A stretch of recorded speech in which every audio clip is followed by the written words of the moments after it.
Hi everyone, SwiftJar here. This video is the second part of a 4-episode series where we discuss the chance of a return for each Mario Party board from the Nintendo 64 era. In the first episode of this series, we reviewed each board in Mario Party 1 and discussed the likelihood of each board making a return to Mario Party Superstars.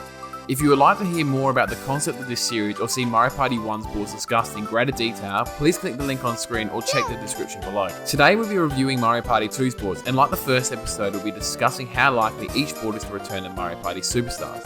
As discussed in the first episode, this is based on how distinct they are from the already confirmed boards, mechanically how they play versus the confirmed boards.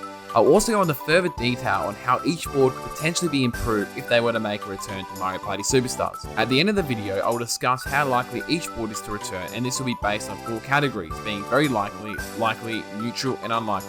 I'll also list my own personal rankings of Mario Party 2 boards as well. Please note, I will not be discussing Spaceland in this video, as I've already discussed this board and the changes it has received in my first video. Please click the link on screen or check the description below if you would like to watch that video. And before we crack on into the video, please remember to like and subscribe if you want to see more content. It honestly is really appreciated and very motivational to hear your feedback. Mario Party 2 is the second installment in the sequel to Mario Party 1 for the Nintendo 64. Mario Party 2 brings back the original cast from the first installment and adds innovations to the gameplay. The direct sequel took everything that was wrong with Mario Party 1 and improved on nearly every single aspect. The boards are fairer and much more interesting, the minigames were even better and there was no gloves required, and the overall game was so much more creative and unique. There's little to complain over the boards in Mario Party 2. Mario Party 2 has 6 boards compared to the original Mario Party's 8 boards. However, this isn't an issue as I think Mario Party 2's boards are one of the best in the series, if not the best in the series in my opinion. Unfortunately for me, this is going to make it hard to narrow down potentially only one board to come to Mario Party Superstars from Mario Party 2, if we're basing it off math that is. 2 boards remain and there's 3 games to choose from. More than likely, 2 games will get at least 1 board and 1 will miss out. At this point I'm just wishing for DLC, even if it makes this speculation irrelevant in the future, but hey, at least I got to discuss and review each N64 board in detail before they potentially get a revival. The main difference between the boards in Mario Party 1 and 2 is that Mario Party 2 introduced the first use of collectible items in Mario Party's history. Items can now be purchased from the shops on the board or won from special single-player minigames initiated by landing on green spaces marked with a treasure chest. Items are a big factor into changing the gameplay of the boards. Mario Party 2 also introduces the Koopa Bank and Battle Space and gets rid of the one-player minigame and mushroom spaces from Mario Party 1. One item I love in Mario Party 2 is the skeleton key. It allows you to take shortcuts on the board and access areas which would go unexplored without it. One nice touch for these boards is the characters all dress up in suitable costumes before the game begins. Whilst it doesn't change the gameplay at all, it does bring the characters looking into fitting the style of the board, except Bowser Land, but no one wants to dress up for that one anyway. This is something I wish could return to Mario Party Superstars. Perhaps you could purchase individual clothing items from the store for money. And with that, let's get into the boards. First up is Pirate Land. Pirate Land is one of my favourite boards in Mario Party 2. In Pirate Land, players are dressed as pirates and are referred to as captains. Pirate Land takes place on a strip of land that is surrounded by water. The characters will travel across sandy beaches and across bridges that link the land strips together.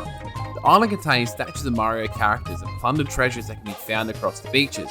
In cute fashion, Toad is also dressed in a pirate ship outfit. Whether you're trying to avoid cannonballs from rogue pirates while walking across the bridge, paying thwomps to get to other parts of the island, or even swimming on sharks, this board story genuinely feels like a pirate adventure. The main premise is to defeat Captain Bowser and become the superstar of Pirate Land. However, instead of gold treasures, you're actually getting stars. There are thwomps on the board that block shortcuts and request a toll fee. If the player wants to take the shortcut, they have to pay the thwomp's fee. The fee starts at 1 coin and escalates by 1 coin each time the fee is paid. This is very similar to Mario Party 1's like Yoshi's Tropical Island.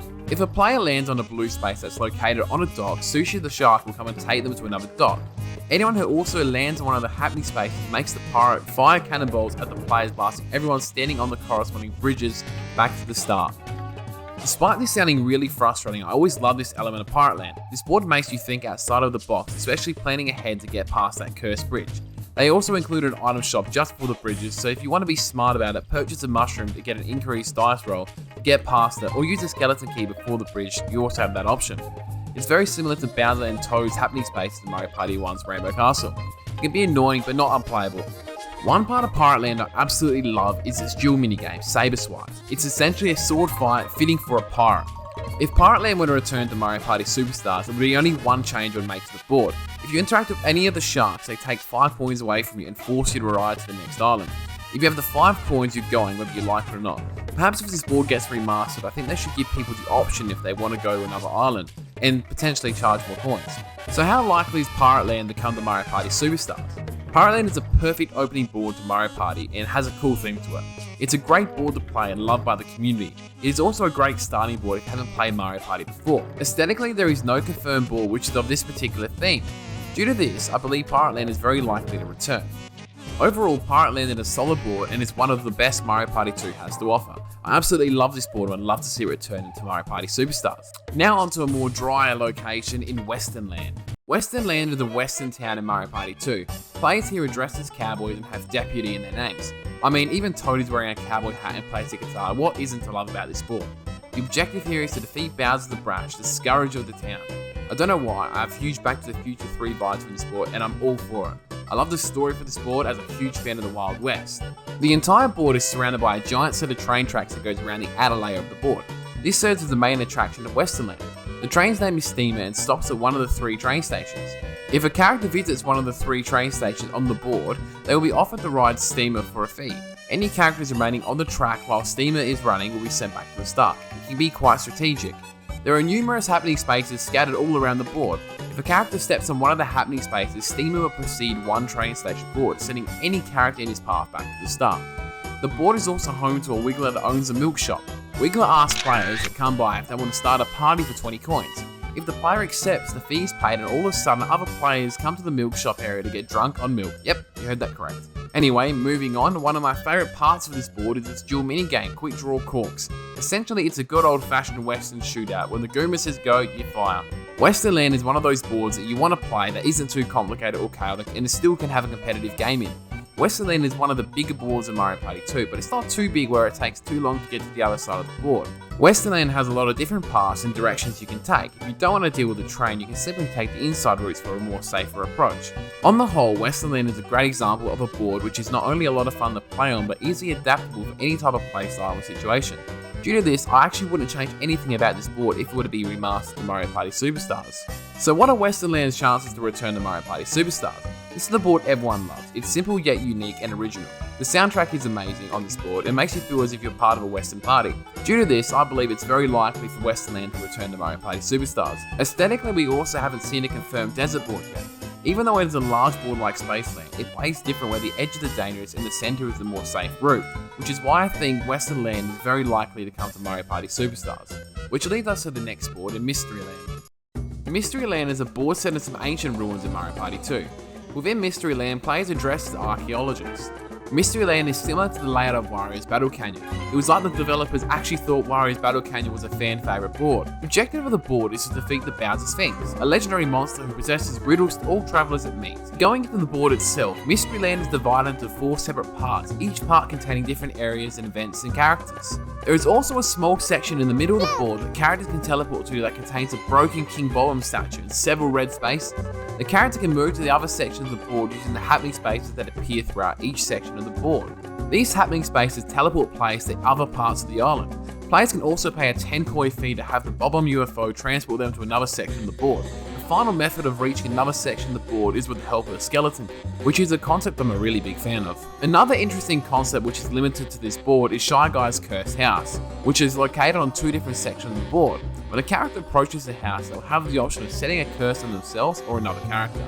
The character that receives the curse will only be able to land on a 1 to 3 on the dice block the next turn.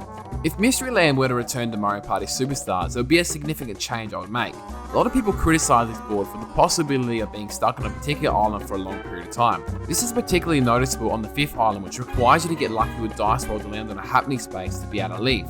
I believe to improve this board, I would be adding a way to get off the 5th island, potentially adding a Bob-omb from Wario's Battle Canyon to launch you back to the start.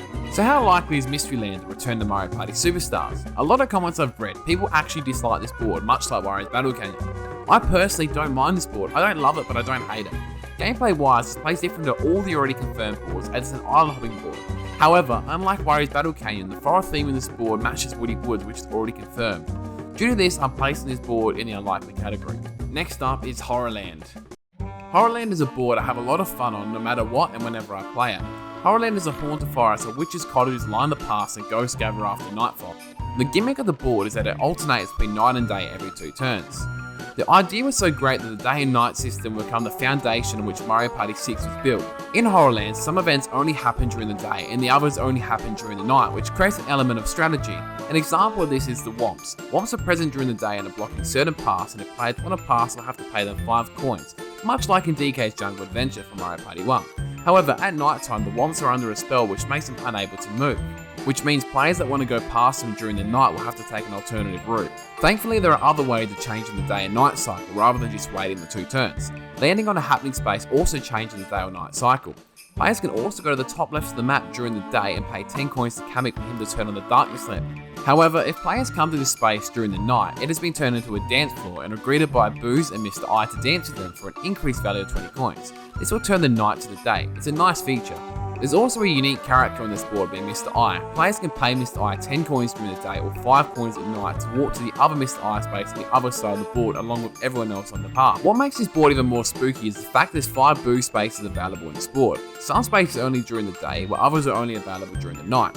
However, one of these Boo spaces is the legendary Big Boo, where if you pay triple the amount of coins of Boo's normal fares, you will steal coins and stars from every player on the map. As chaotic as Horrorland is, it feels like a controlled chaos. This isn't just due to the board being large, but also has a lot of different paths which feature a variety of different events and routes you can take to get across the board. The board itself feels balanced to me. There's always a backup plan if your original plan doesn't go through. No matter how scary the Big Boo is, the player has to still spend 150 coins for a 3-star steal, and needs to be night time to make it work. In my opinion, this would work perfectly with the economy of Mario Party Superstars, where it seems like it's a lot easier to farm coins. In my opinion, this would balance the game completely. I personally wouldn't change anything about this board if it were to make a return. I'm personally wanting this board to return the most out of all the Nintendo 64 boards. So how likely is Horrorland to make a return to Mario Party Superstars? I really hope NDCube looks at fan tier rankings of the N64 Mario Party board, because I see this as a huge hit within the community. However, this is a forest board which is very similar to the already confirmed Woody Woods. Thankfully, due to the unique gameplay and gimmick of this board with the day and night feature, I think it distinguishes itself enough to be separated. I'm actually going to place this board in the likely category, as it's also a fan favourite. Now onto the final board in Bowserland. Bowserland is the finale board in Mario Party 2, which is unlocked after the 5 other boards have been played. Bowserland is an amusement park that was built in Bowser's image. Players wear their normal attire here, as clearly no one to be at this party. Bowserland is exactly what you would expect from a Bowser board, lots of red and fire. However, Bowserland is much more entertaining. It's not as generic, it's an amusement park for crying out loud. Gameplay wise, Bowserland's rules are different to any other board in Mario Party 2. This is without a doubt due to the fact that Bayou Bowser the host of this board. Here the Koopa Bank actually gives you coins instead of opposing to take coins from you every time you pass by. However, if you land on the space, you must pay the full loan. If the player doesn't have the coins but has a star, Koopa Kid will take the star instead. The happening space on this board have a variety of different effects. Landing on a happening space near a red pipe will force players to enter it and reappear on another part of the board, whereas the happening space near the metallic loop ride forces players to go on the ride where they're caught in a loop unless they can land on another happening space. Also at the top right of the board there is an item shop run by the Baby Bowser shopkeeper who sells items to the players who pass by whether they want it or not. The main attraction in Bowserland is the Bowser Parade, which occurs every 5 turns. Anyone caught on the parade's path is pushed back to the start, dropping 2 coins per space along the way. Players who pass the parade planning officers can change the direction of the parade for 5 coins. If no one's in the parade's path, it will not occur. I personally wouldn't change anything for this board if it were to return to Mario Party Superstars, which leads us to the question of how likely is Bowserland to return. Unfortunately for Bowserland fans, we already have a board that is shaped in a square in Mario Party Superstars, which has been confirmed in Spaceland. However, Bowserland does play very differently to any of the confirmed boards.